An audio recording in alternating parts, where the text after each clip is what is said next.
أنا جاهزة، إحنا بنستنى. كانوا لسه الأعداد عم تطلع. آه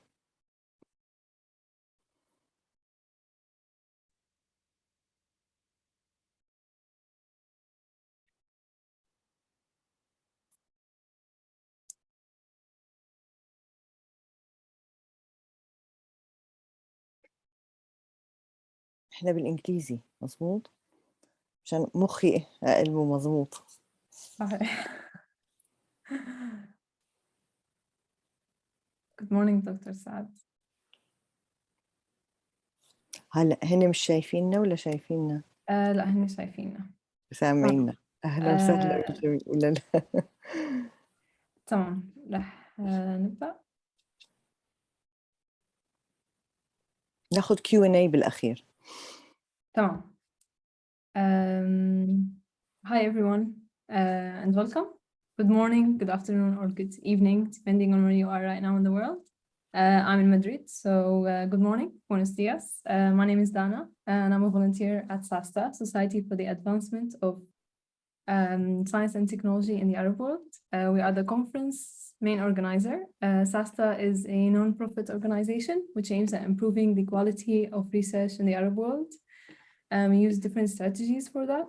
One of these strategies is, of course, our conference, which is going to run over the next 3 days.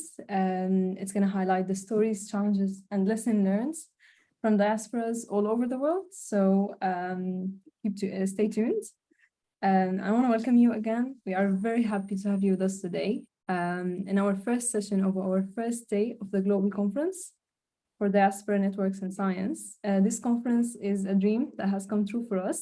And for our first session, titled Diaspora Scientists as Social Entrepreneurs, it's my pleasure to welcome Professor Rana Dajani, who is, of course, our SASTA president and role model.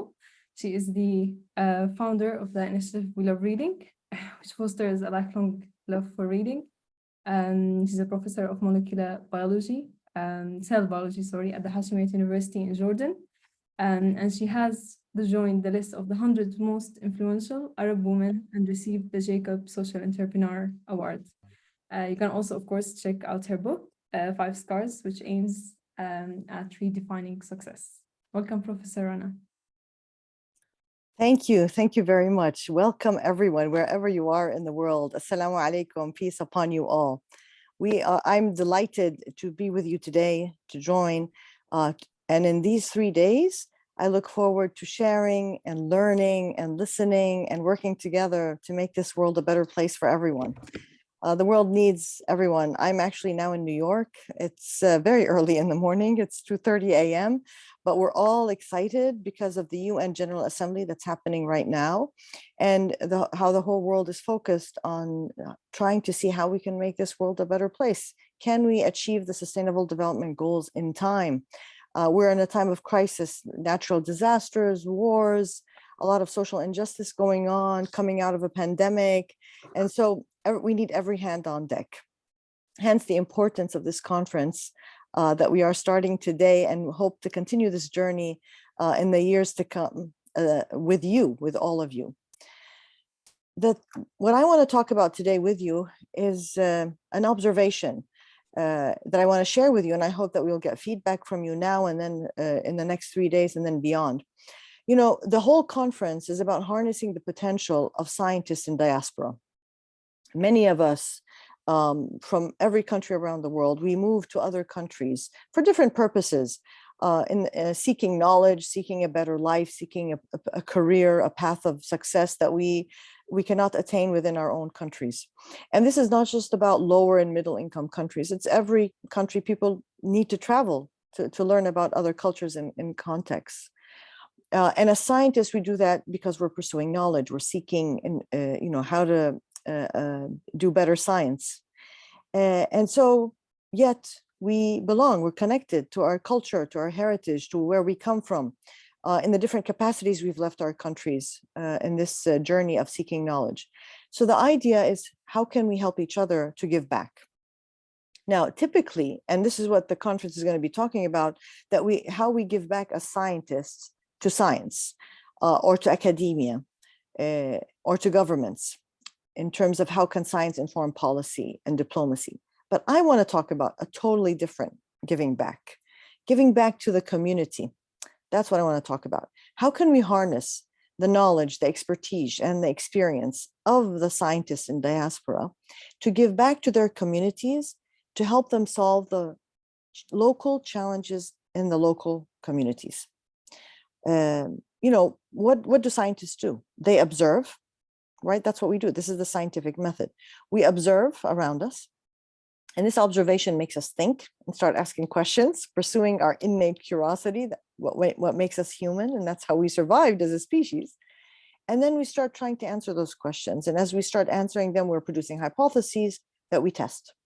And then ultimately, whether our hypothesis holds out and then it becomes a theory, or we have to go back to the drawing board, make more observations to come up with better hypotheses to try to understand nature around us. So from that description of a scientific method, I want to say that we can use that to solve problems in our local community. And by adapting the scientific method of observation, coming up with a solution or to the observation we see, we are actually at the same time simultaneously being social entrepreneurs. Because what is a social entrepreneur? It's somebody who sees a problem around them and then takes responsibility and feels a sense of agency and starts thinking outside the box to create a solution, which is, as a scientist, is a hypothesis. Then you test your solution. Does it work? Does it really solve the problem? Meaning, does it answer the question? And if it does, you implement it as a program to solve the problem. So in a way, scientists are social entrepreneurs in that same spirit. And similarly, as our curiosity has allowed us to survive, our innate social entrepreneurship has allowed us to survive as a species, solving the problems around us to create a better life for humans. So here, my thesis here is, how can a scientist, we practice being social, using the same tools that we use in the lab, use those tools in the community around us to be social entrepreneurs and change makers, giving back to our local communities. So this is a new angle, a new lens to look at ourselves as scientists and for the community to perceive us as such, going back into our communities and making a difference. And that's how, as Dana mentioned, what I did. So I'm a scientist, I'm a molecular biologist, and however, I utilize my experience and expertise and to tackle a local problem in my community, which is lack of reading for fun, and coming up with a solution through observation and hypotheses and testing, that the way to help a child like to read, fall in love with reading, is by having a role model, somebody reading aloud to them. So that was my solution, my hypotheses. And then I tested it. So I started reading aloud to the children in my own neighborhood. And for a period of 3 years, I did a lot of trial and error, which is, to me, it's tinkering as a scientist in the lab of humanity, in the lab of my community, of my neighborhood. And it's that trial and error, that iteration, which today people call human-centered design. I like to call it evolution, right? Because what is evolution? It's trial and error until you get the best fit, the most fit.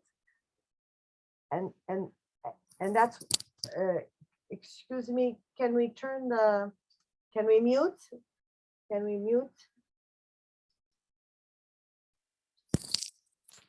we mute, please? I think everyone is muted, but your mic needs adjusting. Do you want me to mute? It's okay, Doctor. Can we mute? Can this be muted? I cannot hear. You can't hear yourself? Oh, there we go. Yeah, is that better? I think your mic might have moved, Doctor. The mic. Anna, can we mute? Yes. Somebody's speaking at the same time.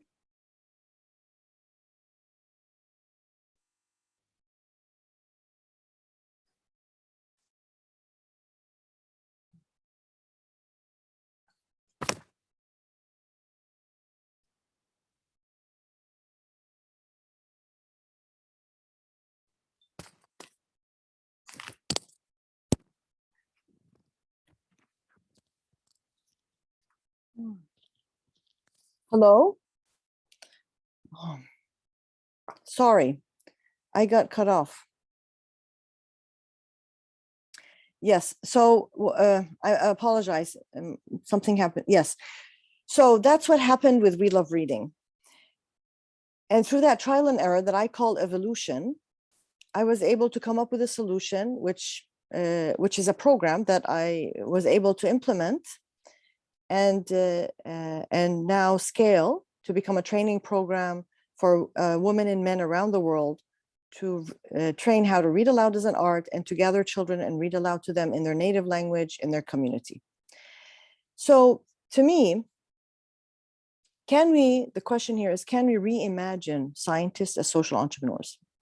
And this will become helpful, not just for the scientists to perceive themselves this way as they look towards their countries of origin to help them, especially to achieve the Sustainable Development Goals, the 17, whether we're talking about poverty or education or hunger or climate or biodiversity or health or any one of the 17 or a better economy. How can we harness or employ the knowledge and experience and expertise of these scientists in diaspora to help their local communities solve those problems? So it's about shifting, reorienting ourselves as scientists, how we perceive ourselves in relation to our local communities. And this opens a whole new door. In what sense? A whole new door, first of all, as a scientist. Now, when I situate myself as a social entrepreneur, first of all, I'm a very strong social entrepreneur because I have all that knowledge and skills and credentials that gives me credibility in the eyes of the local community to listen to me. Scientists are the new celebrities, right? Especially coming with all the, like I said, the certificates, the knowledge, the position, the experience, and so on. And so you're accepted by your local community, and therefore your solutions may be accepted. And because you're coming from the community, you know exactly what the problems are. And why is this so important? Because today, many local countries that are facing a lot of challenges of the Sustainable Development Goals. I want to speak about poverty or even education, especially in countries where we have natural disasters, like what's happening in Pakistan with half the country flooded, or wars and strife, where in Jordan we have waves and waves of refugees, or we're talking about, or Ukraine, or Palestine, where people are, living through a huge human rights injustices and atrocities, or we're talking about, any kind of challenge that is faced by the local community, rather than bringing in scientists or experts who are not from the country, experts who are from another culture, another country, who come with all good intention, but they don't understand the local context. Let's harness the potential of our diaspora scientists. So whether we're local governments or people from that country who's going through this challenge, asking them to reach out to their diaspora of science abroad and asking them to help them solve these problems, or demanding that any scientist who's coming from another country or another culture or from the global north to help the global south, saying, no, if you want to come and help us, please find our scientists in diaspora and bring them with you, because they know better what's happening and they are the scientists as well. So this is a whole shift. And I call this a systems change, right? Systems change, meaning we're shifting the framework. We're doing a paradigm shift in how we look at the world. We're not changing things, we're just rearranging them. And I think just by doing that shift, which just doesn't cost money, it's just thinking outside the box or being innovative, we can solve a lot of the problems that we face before they happen, right? So rather than bringing in a scientist who is not part of the culture or context, and then they try and attempt to solve the problem, but it's sometimes totally misplaced or misaligned because of the lack of the local knowledge, let's harness the diaspora scientists to come help and solve those problems, and therefore being more efficient and more effective.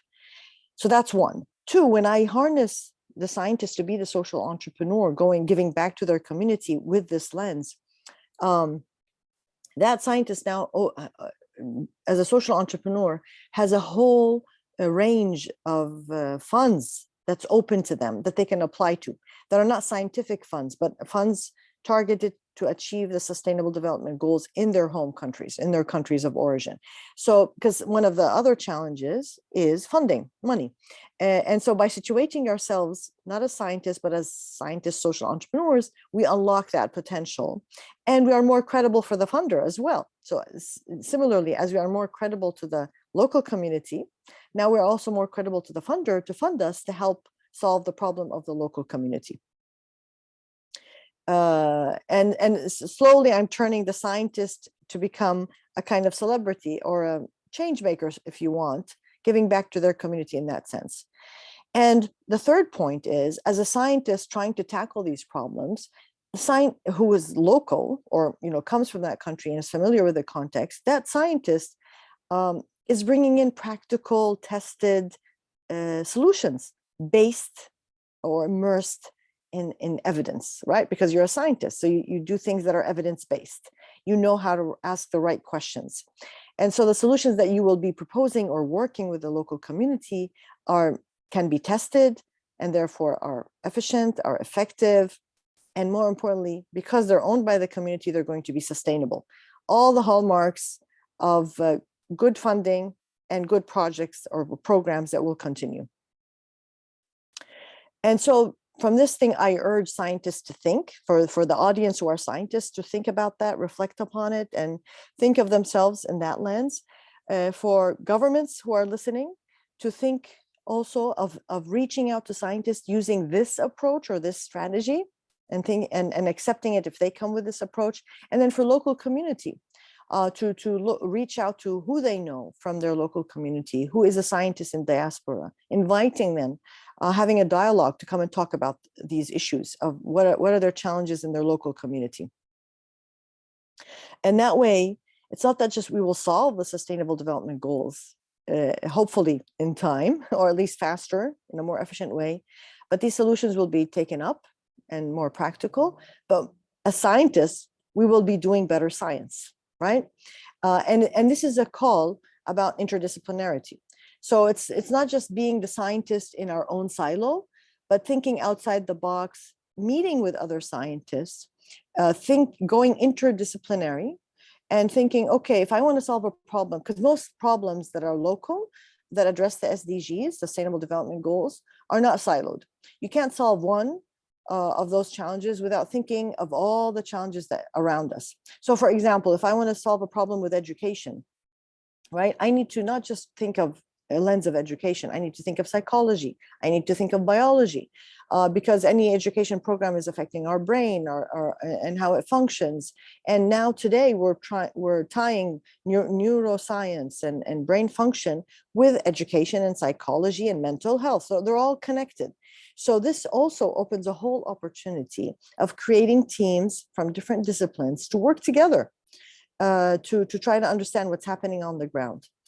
And lastly, this effort and this approach and adopting this strategy will allow to have more equity in the world and more inclusiveness, because as we develop more research that is evidence-based and more practical, providing solutions for local communities around the world, we'll be providing more evidence and more research and more data from other populations around the world. Most research about sustainable development goals is either very Euro global North centric and much less global South centric.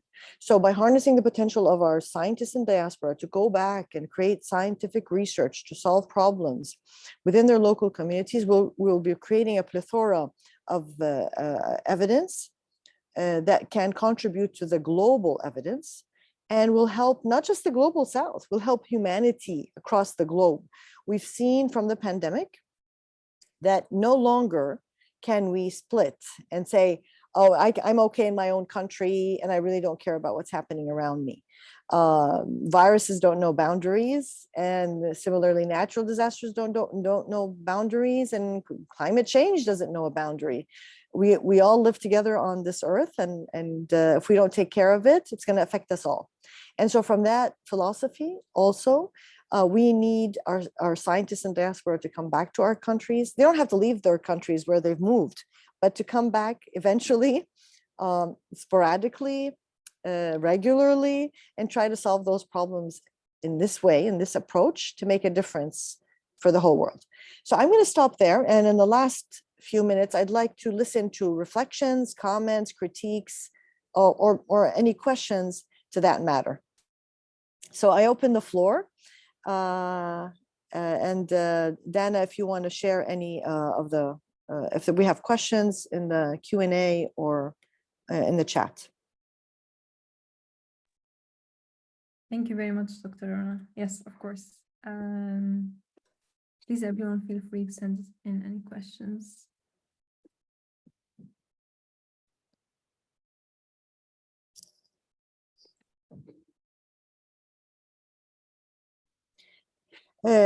As people think and reflect, this is a whole new approach, and we hope that people will think about it and reach out and think, and maybe you're already doing it without even knowing, to think of yourselves, reflect and think, oh yeah, I am also already doing that. So we have a question here from Surashi Babu Naidu. Would you like to ask your question?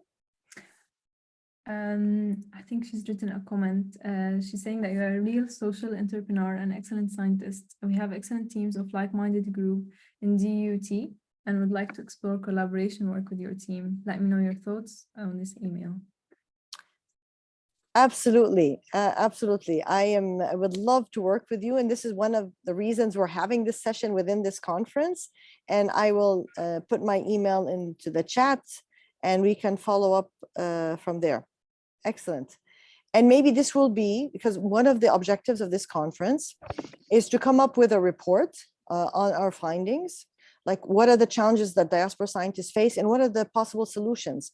And we want these recommendations that are coming out of this report to be shared, not just with the scientists and networks of scientists, but with governments, private industry, and the wider community. So this could be one of those recommendations of, can we look at scientists as social entrepreneurs to harness that potential, to give back and be creative. And this is so exciting for scientists in diaspora to give back. And also, I know one of the challenges of scientists giving back is funding. But again, this, as I said, opens a whole new window of possibilities of funding, because now you're not asking for funding from scientific funders. You're asking for funding from funders that want to solve sustainable development goals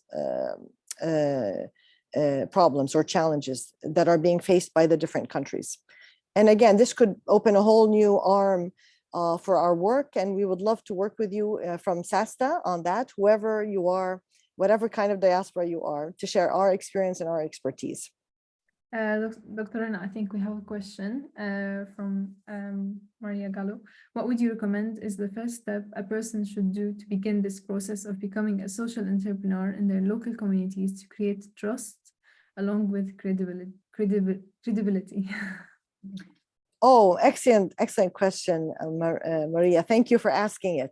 So it's actually, I mean, we all go visit back our countries, right? We will visit family, we have events, we want to connect or just explore our past. So I think just while we're visiting our home countries, to really sit and observe. And I think when you go back into your home country, after having left it for a while, you see things you didn't see before. You appreciate things you didn't appreciate before, but you also see things that need fixing, that you did not notice before.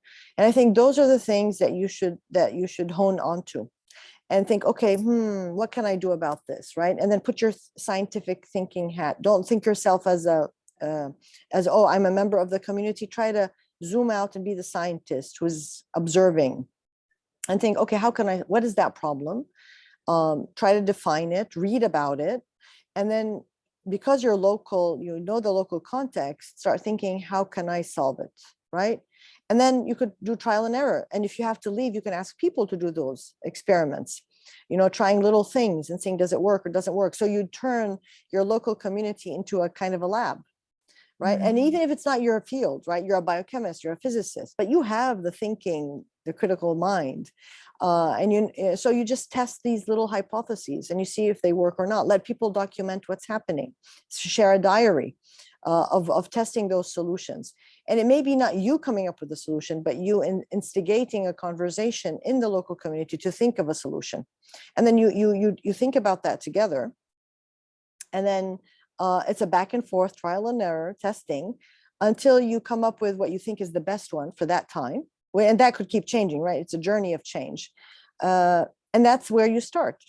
And it happens. And by the way, so I wrote a book about We Love Reading, an introduction that you can find on our website, you can order, and you can read about it. And in my book, 5 Scarves, there's a chapter about it on how to do exactly what you're asking, Maria, how to start.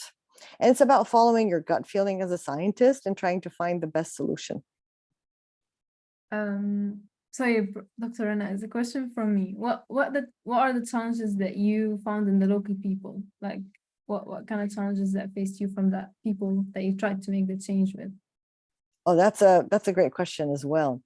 I think I found less challenges as being a scientist than if I wasn't, because as a scientist, you have credibility. Again, we tend to forget that scientists are celebrated in local communities.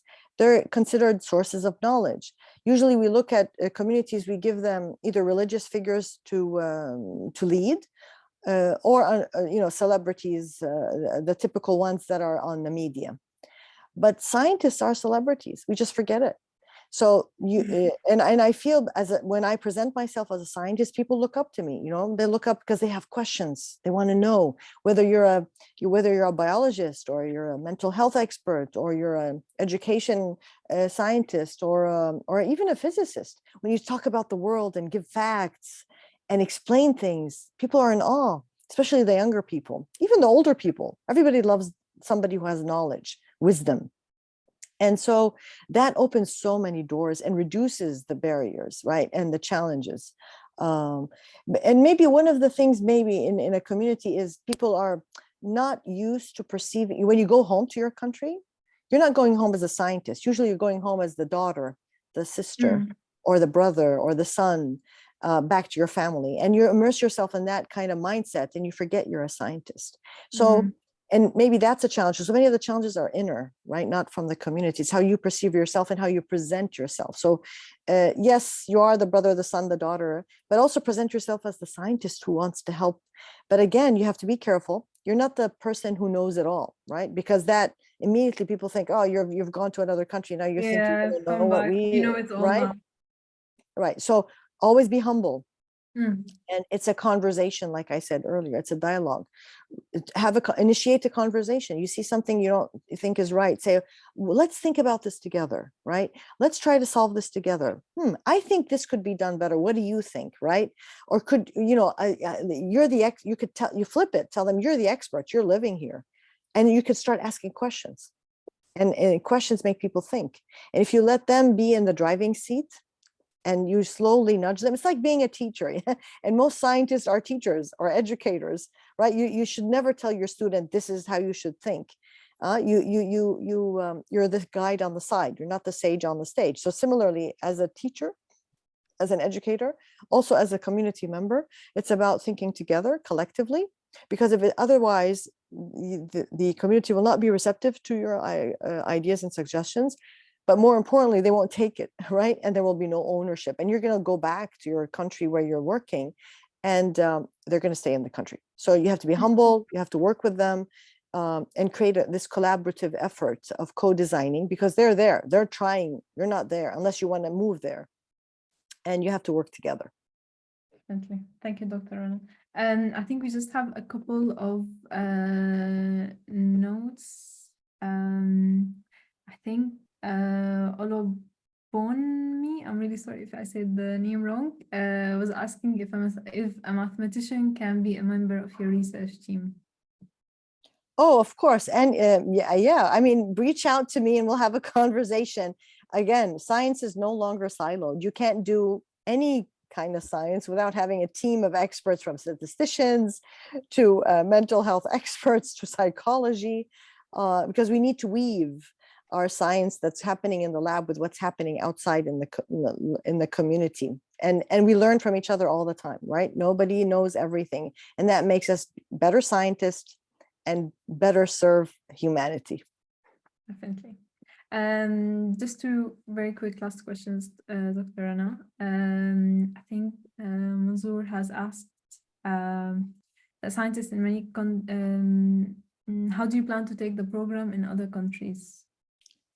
Program, if we're talking about We Love Reading, if we're talking about We Love Reading, it's already in 63 countries. We've kind of worked on it, simplified it. It's now, I call it like, and we've reduced it to the most empirical formula that is so simple with the least input and the maximum output.